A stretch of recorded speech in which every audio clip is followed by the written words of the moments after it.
Hello race fans, this week the NASCAR Sprint Cup Series headed to Charlotte Motor Speedway for the second race of the contender round in the chase for the NASCAR Sprint Cup.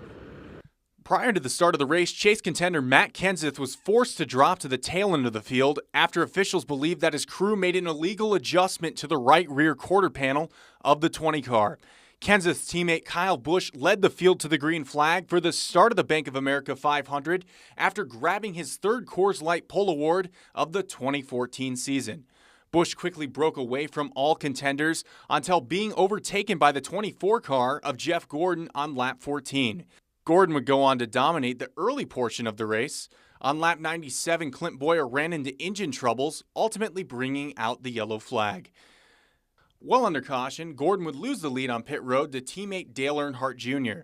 During the restart, Jr. struggled to get his race car up to speed, and a determined Kevin Harvick was able to storm past the competition, ultimately grabbing the top spot just 6 laps later from Jamie McMurray. Meanwhile, Earnhardt Jr. continued to lose track position. On lap 137, the 88 crew was forced to make repairs to a broken gear shifter during a yellow flag. Jr.'s crew struggled to fix the problem, which would ultimately be costly for him in both the race and the chase for the NASCAR Sprint Cup. On lap 247, Joey Logano and Danica Patrick made contact in turn 4, sending the 10 car spinning. In efforts to avoid a wreck, chase contender Ryan Newman lost control of his race car, but was able to avoid the wall in the process. As the race progressed, several teams began to gamble on pit strategy, causing the leaderboard to shuffle on multiple occasions. On lap 271, Brad Keselowski, who was one of the only lead lap cars that chose not to come to pit road, well under caution, led the field to the green flag for a critical late race restart. Matt Kenseth, who restarted in the 4th position, attempted to make a move on the outside of Keselowski, but was forced into the outside retaining wall by the 2 car, losing several positions in the process. Meanwhile, Kevin Harvick, who dominated the majority of the race, was slowly working his way back up to the front. And finally, on lap 294, he was finally able to work his way around Denny Hamlin and steal first place. The race began to wind down, and Harvick was once again breaking away from the competition.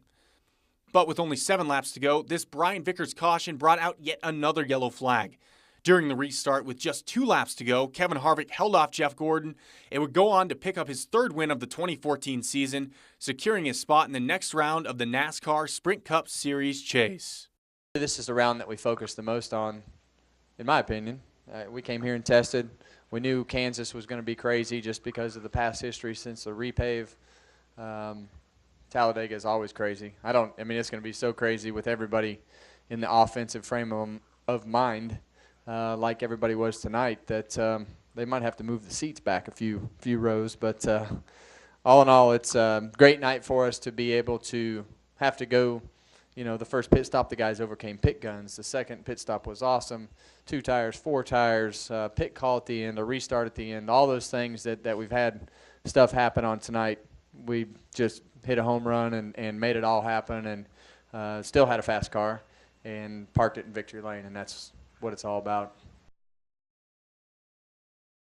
After the race, a brawl erupted in the garage area. Matt Kenseth and Denny Hamlin, 2 Gibbs teammates, were frustrated with Keselowski's on-track actions. It was unfortunate, and then Matt was nearly out of his car, and he just plowed into Matt and then ran into Tony. Then he went it through the garage and cleared out transmissions and did burnouts in the garage and just acting like a dumb instead of a champion. Next week, the series continues at Talladega Superspeedway. For the NASCAR Official Partners Network, I'm John Householder.